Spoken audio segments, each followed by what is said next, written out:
बिस्मिल्लाहिर्रहमानिर्रहीम। अस्सलाम वालेकुम नाजरीन, मैं हूं नदीम खालिद। इस वक्त मैं CIA काना में मौजूद हूं, जहां पर 14 और 15 की दरमियानी शब अफसोसनाक वाक़या पेश आया। ये मुलज़म दिलावर मेरे साथ मौजूद है, जिसने अपनी बीवी और बेटी का कत्ल कर दिया। उससे पहले इसने उसको डकैती का रंग दिया। डकैती का रंग जब इन्वेस्टिगेट हुआ, CIA काना ने इन्वेस्टिगेट किया, तो तब मालूम हुआ कि ये मुलज़म अपनी साली से शादी करना चाहता था, इसलिए अपनी बीवी का इसने कत्ल किया और साथ में अपनी बेटी का भी कत्ल कर दिया। मुलज़म दिलावर मेरे साथ मौजूद है, इससे जानते हैं कि किस तरह इसने ये सारा प्लान बनाया और साली से कब से ताल्लुक़ था और उस साली के पीछे लग के किस तरह इसने अपनी ही बीवी और बेटी का खात्मा कर दिया। हाँ दिलावर, बताओ किस तरह ये प्लान किया था, किस दिन प्लान किया था और किस तरह तुमने मारा था उसको। ये वाक़या होने से कोई 8-10 दिन पहले हमने ये प्लान किया था। उसके बाद इसने मुझसे पिस्टल के पैसे मांगे। 50,000 में हमारी बात तय हुई थी। उसके बाद जिस दिन ये वाक़या हुआ, उससे पहले हमने वो जगह तय कर ली थी कि इस जगह में हमने ये काम करना है। तो उसके बाद मैं जब कसूर से निकला हूँ लेकर अपनी बीवी को, तो लिलियानी आकर मैंने इसको फ़ोन किया कि मैं आ गया हूँ, तुम भी आ जाओ। तो उसके बाद ये उधर आया है। इसने जैसे यानी कि हमने तय किया था कि डकैती के तरह दिखाना हमने, तो उसके बाद इसने रोका, मुझसे पैसे मांगे। जितने पैसे थे मेरे पास मैंने दे दिए। इसने फिर पीछे गोली चला दी इतनी देर में। गोली चलाने के बाद ये वहाँ से फ़रार हो गया। तो कब से ताल्लुक़ था साली से? बीवी को कत्ल करने की वजह क्या थी? वो किसी और को चाहती थी, मैं किसी और को चाहता था। आपकी बीवी किसी और को चाहती थी? जी हाँ। 4 बच्चे भी थे उसके? जी हाँ। अच्छा, उसने आपको बताया? कब बताया उसने कि मैं किसी और को पसंद हूँ? उसने नहीं बताया, मैंने खुद चेक किया। वो किसी से फ़ोन पे बात करती थी। अच्छा, ठीक है। और तुम किसी और से फ़ोन पे बात करते थे? जिससे तुम फ़ोन पे बात करते थे वो तुम्हारी साली थी, और उससे कैसे ताल्लुक़ बना, कब ताल्लुक़ बना, किस बेस पे ताल्लुक़ बना, जबकि उसको पता था उसकी बहन तुम्हारे घर है? बस यूँ ही आहिस्ता आहिस्ता बन गया। काफ़ी देर से शादी हुई थी, तो तकरीबन 2 साल से पहले हमें उसने पकड़ भी लिया था, मेरी बीवी ने। उसके बाद हम काफ़ी दिन उधर गए भी नहीं, तो फिर हम उधर जाने लग गए। ठीक है। कहाँ की रहने वाली थी तुम्हारी साली? कसूर की। कसूर कहाँ की? कसूर नंद के तकिए गांव की। नंद के तकिए गाँव की। अच्छा, और जो वहाँ जाके मिलते थे तुम अपना? तो वो तो यानी कि घर पे उनके गए तो उधर मुलाकात हो ही जानी है। उधर जाकर वो गैर शादीशुदा थी? हाँ, वो उसकी कितनी उम्र थी उसकी? उसकी 22 साल में। 22 साल अभी उम्र थी, और 2 साल से तुम्हारा ताल्लुक़ भी था। वो घर पे ही रहती थी? नहीं, वो स्कूल जाती है। पढ़ाती थी या पढ़ती? पढ़ती है। अभी स्कूल पढ़ती थी? हाँ। ठीक है। और तुम्हारी बीवी? बीवी घर पर ही रहती। और तुम खुद क्या करते थे? मैं रक्षा चलाता हूँ। रक्षा चलाता था। और जो बच्चे हैं वो क्या करते? वो पढ़ते हैं। कितने बच्चे पढ़ते? 3। 3 बच्चे पढ़ते थे।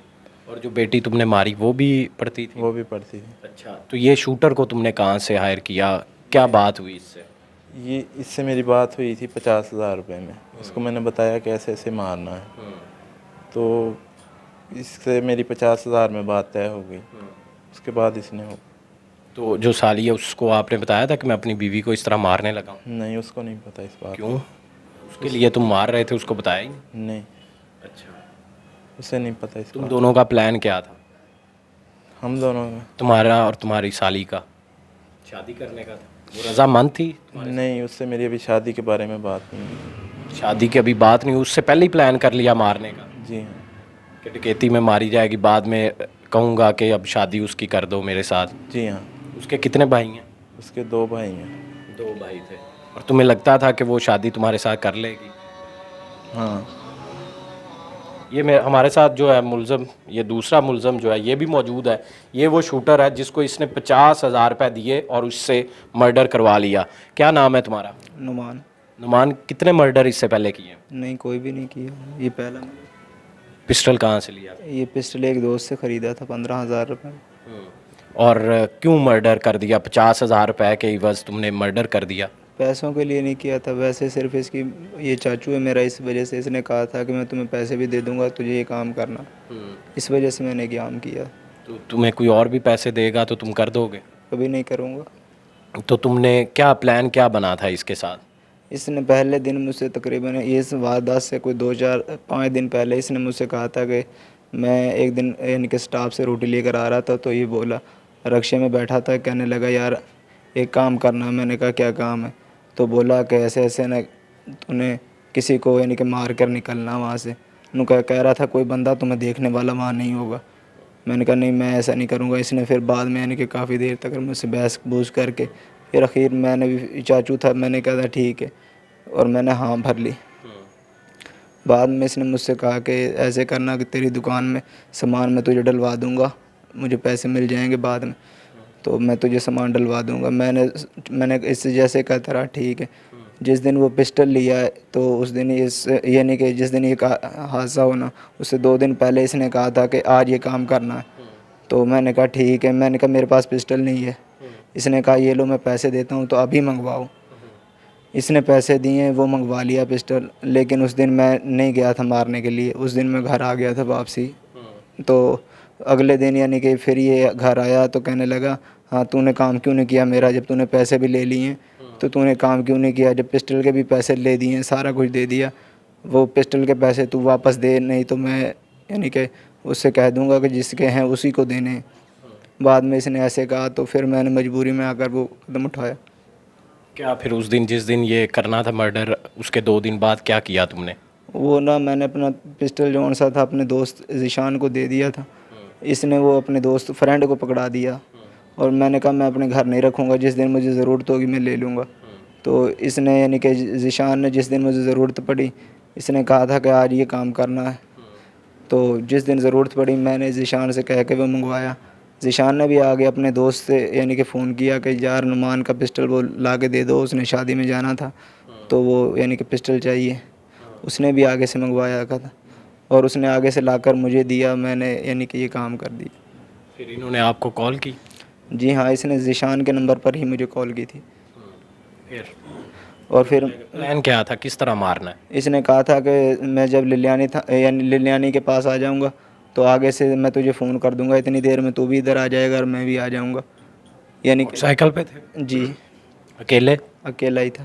फिर सर मैं अपने घर से निकला और यानी कि बाहर एक दुकान थी, वहाँ से मोटरसाइकिल ऐसे ही खड़ी थी, मैंने पकड़ी मोटरसाइकिल और लेकर चले गया। वो चाचू की मोटरसाइकिल थी, लेकिन उसे भी इस बारे में नहीं पता था कि मेरी मोटरसाइकिल इस काम में लेकर जा रहा है। वो मैं लेकर चले गया हूँ और यानी कि वापसी लाकर भी खड़ी कर दी, उसे नहीं पता चला। फिर ललियानी खड़े हो गए तुम जाके? जी ये इंतज़ार कर रहे थे तुम्हारा? लिलियानी नहीं खड़ा हुआ सर, जिस जगह वाक़या हुआ ना, यानी कि लिलियानी जितनी देर से लिलियानी से ये पहुँचे थे उस मौके पर इतनी देर में मैं इधर से वहाँ पहुँच गया था। ठीक है। फिर और जाते ही मैंने इससे कहा पैसे दो, तो इसने पैसे निकाल कर मुझे दे दिए। 1000-1500 रुपये थे। और जैसे इसने पैसे पकड़ाए हैं इसने ऐसे आंखों से इशारा किया कि मारो फायर। यानी कि उस वक्त कुछ भी नहीं दिख रहा था, बस पिस्टल का बटन दबाया और वो गलती से बच्ची को भी लग गई थी। प्लान क्या था तुम्हारा? जी सिर्फ बीवी को मारना था और वो गलती से बच्ची को जा लगी थी, यानी कि सीने से निकल कर दूसरी साइड से बच्ची को भी जा लगी। ठीक है, फिर तुम फरार हो गए? फिर मैं वहाँ से चले गया था घर को। मैं घर गया तो मेरे वाले साहब अभी काम से नहीं आए थे, वो काम पर से आए तो जिस टाइम यानी कि उसे फ़ोन घर पता लगा कि जी फ़ोन हुआ, तो बाद में वो जब काम से पर आए तो वो कहने लगे कि ऐसे ऐसे किसी ने फायर मार दिए दिलावर को। उसकी बीवी का तो जिक्र ही नहीं था उस वक्त। तो हम यानी कि सब वहाँ से गए, तो वहाँ जाकर देखा तो फिर बच्ची को भी लगा हुआ था। उसका मुझे बहुत अफसोस हुआ था। फिर तो सब कुछ जानते थे? फिर सर बच्ची को नहीं ना मारना चाहता था, बस ये गलती हो गई। मासूम बच्ची को तुमने मार दिया वहाँ पे, सर उसकी हाय लेकर हमें यहाँ तक पहुँच गई। और ऊपर से फिर डकैती का रंग दे दिया, डकैती की खबरें भी चल गईं। तुम्हें तो उस वक्त तक कोई पता नहीं था कि चलो हो गया होने वाला? सर हमने सोचा जो हो गया वो हो गया, अब क्या होगा, कुछ भी नहीं होगा। बच्ची भी गई और वो उससे बाद और कुछ नहीं हुआ। सर उससे बाद यानी कि हेर की पुलिस आई और यानी कि वो ये काने लखों की थाने की, तो वो कहने लगे कि ये हमारा एरिया नहीं है, ये हमारा नहीं है। वो यानी कि आपस में बहस कर रहे थे। उस वक्त मौके पे ही थे? जी। तो फिर मेरे चाचू उन्होंने वहाँ से उनसे बहस करना शुरू कर दी, तो इसी वजह से बस ज़्यादा यानी कि काम खिलर गया था। कितने दिन बाद पकड़े गए? दूसरे दिन ही पकड़े गए, तीसरे दिन। और तुम्हारे पास दिलावर इतने पैसे कहाँ से आ गए कि अपनी बीवी को तुम कत्ल करवाने के लिए ये 50,000 इधर 15,000 उसको पिस्टल के, ये कहाँ से पैसे आए थे? तुम इतना कमा लेते थे? नहीं, वो मैंने इकट्ठे किए हुए थे। 50,000 मैंने किसी से लेकर अभी इसे देने थे, वो मेरे पास थे बाकी इतने पैसे। तो अपनी बीवी को मरवाने के लिए पैसे दे रहे थे? जी। तुम्हारा क्या किरदार था इसमें? सर इसमें मेरा कोई किरदार नहीं है। ये जो नुमान है, इसने आज़म नाम का लड़का उससे जो रिवॉल्वर ख़रीदा था 15,000 का, वो लेके आया, वो इसने दिया, उसने इसे दिया। इसने कहा ये मैंने नहीं रखना, ये रख लो, मैंने शादी में लेके जाना। तो वो लड़का आएगा ना तब उसे दे देंगे। मैंने कहा यार मैं भी नहीं ये रख सकता, मेरे घर वाले ये इजाज़त नहीं देते। तो फिर ये कहा, इसने कहा अपने दोस्त को दे दो। मैंने फिर अपने दोस्त नदीम को फ़ोन किया, मैं ऐसे ऐसे नुमान का ना रिवॉल्वर है, वो रखना। वो कह रहा रख लेंगे, कोई बात नहीं। वो आया तो मैंने उसे दे दिया, उसने रख लिया। जिस दिन ये कह रहा था ना शादी में जाना, नहीं गया शादी में। फिर एक दिन और गुज़रा, फिर भी नहीं गया। फिर एक दिन गुज़रा, 5 दिन पहले इसने मंगवाया था आज़म नाम लड़के से। फिर 4 दिन हो गए। जिस दिन ये वाक़या हुआ ना, फिर ये मेरे पास 8 बजे से ऊपर का टाइम था, तब मेरे पास आया, कह रहा था यार वो मेरा रिवॉल्वर मंगवा दो। मैं भाई मंगवा देता, तुम्हारी चीज़ है। मैंने उसे फ़ोन किया, मैं नदीम नुमान कह रहा मेरा रिवॉल्वर ला के दे दो। तो वो आ गया, उसने इसे दे दिया रिवॉल्वर। और ये रिवॉल्वर लिए इसने गोलियां ली थी, 5 गोलियां ली थी इसने। तो मेरा मोबाइल भी, और इसका तो रिवॉल्वर था, मेरा मोबाइल भी साथ ही ले गया था। तो इसने कहा मैंने कॉल करनी, मुझे ऐसा कोई इल्म नहीं था इसने कत्ल करना। इसने ये इसने कहा था शादी में लेके जाना, और मोबाइल जो लेके गया था कह रहा मैंने कॉल करनी, अभी तुम्हें वापस दे जाता हूँ। ठीक है, और तुमने पिस्टल दे दिया। दिलावर, कोई शर्मिंदगी कि तुमने एक हवस के लिए अपनी बीवी को मार दिया, अपनी बेटी को, शर्मिंदगी है तुम्हें? बहुत ज़्यादा। हमारे साथ इन्वेस्टिगेशन ऑफिसर जो इस केस के हैं वो भी ज़फ़र साहब मौजूद हैं। उनसे जानते हैं कि ये किस तरह इन्होंने डकैती का रंग दिया, सारा वकूआ जो है उन्हीं की ज़ुबानी। सर अस्सलाम वालेकुम। जी वालेकुम सलाम। सर, ये सारा वकूआ और CIA के पास केस कैसे आया और किस तरह आप लोगों ने ये डकैती का रंग प्रॉपरली दे दिया गया था, इसको डकैती ही समझा जा रहा था, तो किस तरह सर्च किया सारा और इन्वेस्टिगेट कैसे हुआ? बेसिकली जब ये इंसिडेंट हुआ है उस वक्त तो ये ऐसा हाई प्रोफाइल केस बन गया हुआ था कि दौरान वारदात एक माँ को और उसकी बेटी को जब मार दिया गया है तो लाहौर पुलिस पे एक बहुत बड़ा प्रेशर था। फिर स्पेशल CCPO साहब, DI साहब इन्वेस्टिगेशन, SSP साहब CI ने एक टीम बनाई जिसमें हमारे DSP साहब हुसनैन हैदर इंचार्ज जो CI हैं काना के, नबी बख्श भट्ट साहब की ज़ेर निगरानी टीम बनी। टीम ने फिर वर्क किया, चूँकि प्रेशर काफ़ी ज़्यादा था। फिर इन लोगों ने जाते साथ ही रोड भी ब्लॉक कर दिया और पुलिस के ख़िलाफ़ काफ़ी एहतजाज किया, जिससे आवाम का भी काफ़ी प्रेशर आ गया कि पुलिस जो है वो प्रॉपरली जो है इन्वेस्टिगेट नहीं कर रही। पर अल्लाह के करम से फिर हमने इन्वेस्टिगेट किया, कुछ CDI डाटा निकलवाए। इसका पहले दिन से ही ये जो वकूआ मशकूक लग रहा था। जब जाए वकूआ पे पहुँचे हैं तो इसने जो बताया कि मेरी जो बीवी है वो बालियाँ जब इसने उतारने वाला था तो उसने मज़ामत की है, तो मज़ामत पे मेरी बीवी को इसने फायर मार दिया है, जिसकी वजह से ये जो है ना दोनों की डेथ हो गई है। तो जो बालियाँ हैं, जो एक टर्निंग पॉइंट था वो ये था कि बालियाँ हैं जो वो आर्टिफिशियल बालियाँ थी, उनकी बाज़ार में कीमत 50-60 या मैक्सिमम 100 रुपये होगी। तो ये एक इन्वेस्टिगेशन ऑफिसर को बात समझ में आती है कि सोने की बालियाँ भी हों तो अगर जब खामद ने पैसे दे दिए हैं तो बीवी को क्या ज़रूरत है मज़ामत करने की। फिर उसके बच्चे हैं छोटे छोटे, वो तो डेफिनेटली जो अपना सब कुछ होगा कुर्बान कर देगी। तो जब बालियों का जिक्र आया तो बालियाँ देखेंगी, वो बालियाँ आर्टिफिशियल थी। वहाँ से जो है वो इन्वेस्टिगेशन स्टार्ट हुई। फिर हमने इसका CDI डाटा निकलवाया। फिर ये निशान नाम के जो लड़के का मोबाइल इस्तेमाल हुआ, सिम इसके नाम की नहीं है, सिम किसी और लड़के का नाम है जो ये खुद इस्तेमाल कर रहा है। फिर इसने जो है ये नुमान नाम के लड़के के साथ, असल में ये प्लानिंग पहले ही सीन 10-12 दिनों से चल रही थी, क्योंकि इसका अपनी साली किरण नामी साली है, उसके इसके तल्लक थे। इसकी बीवी ने इसको पकड़ लिया हुआ था और फिर ये कुछ ज़मीन थी जो बेचना चाह रहा था, उसकी बीवी जो है इसको बेचना नहीं देने चाह रही थी। काफ़ी क्लासेस चलते आ रहे थे, तो इसने उसको राह से हटाने का मनसूबा बनाया है। अपने ये इसका कज़न का बेटा है जो इसका भतीजा लगता है रिश्ते में, इसको इसने तैयार किया। इसको कहा कि मैं तुम्हें दुकान में सामान डलवा दूँगा 50-60 हज़ार का, तो तुम मेरे लिए ये काम करो। फिर उन्होंने पिस्टल ख़रीदा ख़रीदा, 15,000 रुपये इसने एक दिया, फिर 2,000 रुपये एक दिया, 17,000 रुपये देकर उन्होंने पिस्टल ख़रीदा। फिर बाकायदा उस दिन ये प्लान हुआ, 15,000 पिस्टल ख़रीदने के बाद फिर ये नुमान और ज़ीशान गए हैं, पहले 5-6 दिन उन्होंने प्रैक्टिस की है उस पिस्टल की। प्रैक्टिस करने के बाद देखा कि पिस्टल चलता है। फिर जिस दिन इन्होंने ये सारा काम करना था उससे एक दिन पहले ये अपने बीवी बच्चों को ससुराल छोड़ के आए, कसूर नंद के तकिया है गाँव है वहाँ पर। और जिस दिन ये वकूआ हुआ है 14 तारीख को, तो ये जब यहाँ से निकला कसूर नंद के तकिया से, ये मुस्तफ़ाबाद ललियानी आया। ललियानी पहुँच के इसने ज़ीशान के नंबर पे कॉल की है। वो सारा प्लान पहले से था कि तुमने इसके नंबर पे कॉल नहीं करनी है ताकि ये पकड़ा ना जाए, बाद में पुलिस भागती रहे। तो उस एक नंबर से हमने जो है ना वो इन्वेस्टिगेट स्टार्ट की, फिर इसको पकड़ा। इसने आके सारी चीज़ बताई कि इसने पिस्टल ख़रीदा, और मुस्तफ़ाबाद ललियानी के पास पहुंच के फिर इसने इसको कॉल की कि मैं यहाँ पहुंच गया हूँ, तो तुम वहाँ से चलते हो। फिर इन्होंने वो सुबह असल से जब ये बेदियाँ रिक्शा डाला है बेदियाँ रोड पे अपने गांव की तरफ जाने के लिए, तो इन्होंने एक निशानी रखी हुई थी। पहले ये एक दिन उस वो जगह को देख आए थे जहाँ पे इन्होंने ये सारा जो ड्रामा करना था, वहाँ पे 2 ईंटें इन्होंने रखी हैं निशानी के तौर पे। फिर ये रास्ते में इन्होंने एक निशानी ये रखी है कि रिक्शे की लाइट चलाता बुझाता आएगा, क्योंकि रिक्शे और भी आते होंगे, तो तुम उधर से आ रहे होगे तो तुम पहचान लोगे कि ये रिक्शा हमारा ही आ रहा है। बहरहाल ये जब उधर से आया हेर की तरफ से, ये भी पहुंच गया, क्रॉस किया, इसने देख लिया रिक्शा यही है। फिर ये उसके पीछे मुड़ा, पीछे मुड़ के इसने वहाँ पे जाके रोका उसको। इसकी जेब से इसने पैसे निकाले जो हैंड्सअप करके, जो कि पहले से ही प्लांटेड था सारा चीज़। उसके बाद इसने जो है ना उसको इशारा किया है कि फायर मार दो।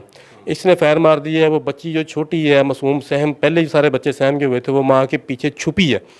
उससे इनसे डर के वो माँ के पीछे छुपी है। तो वो इसकी बीवी को फायर लगा है, यहाँ सीने में लग के बैक से निकला है। बच्ची को बैक से फायर लगा है, वही फायर और उसके फ्रंट साइड से निकल के रिक्शे से पार हो गया। उसके बाद ये भाग के अपने घर चला गया। ये दोनों के घर भी करीब ही है, साथ साथ घर है। घर जाके ये चला गया। उसके बाद इसने अपने भाई को फ़ोन किया।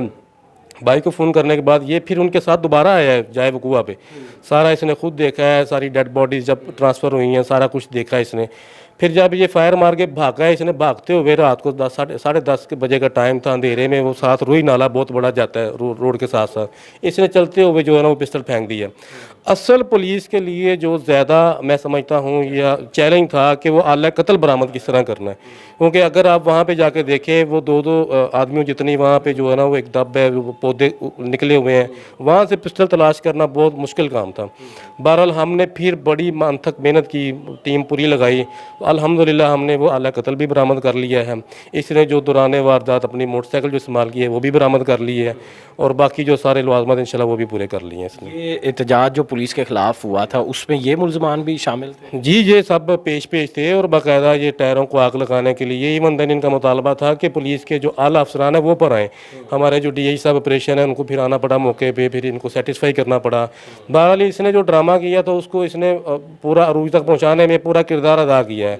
तो ये एक बड़ा ही जो है ना वो चैलेंजिंग केस था हमारे लिए, जो है ना ये एक टारगेट था।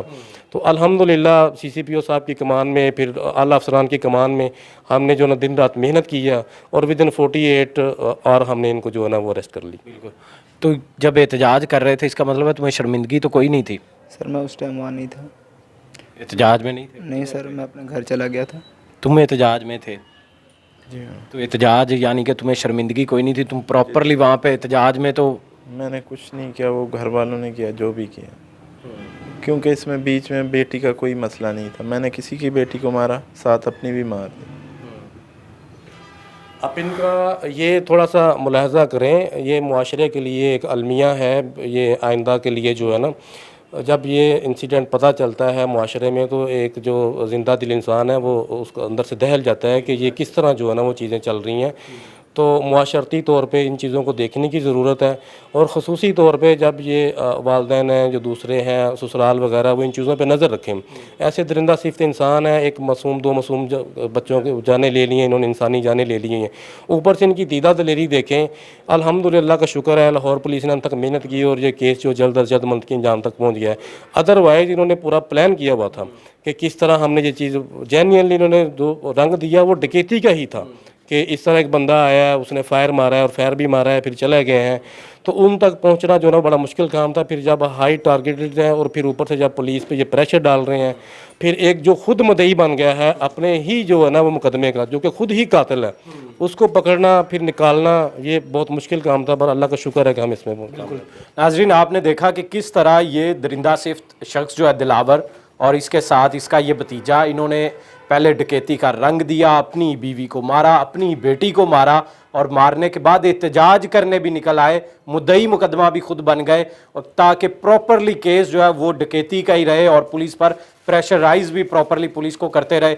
लेकिन उसके बाद जो जब इन्वेस्टिगेट हुआ तो तब ये सामने आए और इनका पता लगा, वरना ये तो उल्टा प्रेशर भी डाल रहे थे पुलिस पर और पूरा इन्होंने एक ऐसा प्लान तैयार किया था जो कभी भी पकड़ा नहीं जा सकता था, बल्कि एक डकैती की एक वारदात होती और जिसमें 2 जानें चली जानी थी। और यही मुलजम खुद ही सिर्फ एक शादी मजीद करने के लिए, वो भी अपनी साली के साथ, उसके इश्क में मुब्तला इस शख्स ने अपने ही घर को बर्बाद कर दिया और इस वक्त यहाँ पर CIA काना के पास है और आगे सारी ज़िंदगी जो है वो सलाहों के पीछे होगा। इससे सबक भी सीखने का टाइम है ऐसी स्टोरी से, कि जहाँ पर अपनी ही बीवी को सिर्फ इश्क किसी और के लिए, और वो भी 10 साल और 4 बच्चे जब हों तो बड़ा मुश्किल होता है। लेकिन ये ज़हनी एक बीमारी हो सकती है जो इस तरह का कोई काम करे। इसी के साथ मुझे दें इजाज़त, अल्लाह निगहबान।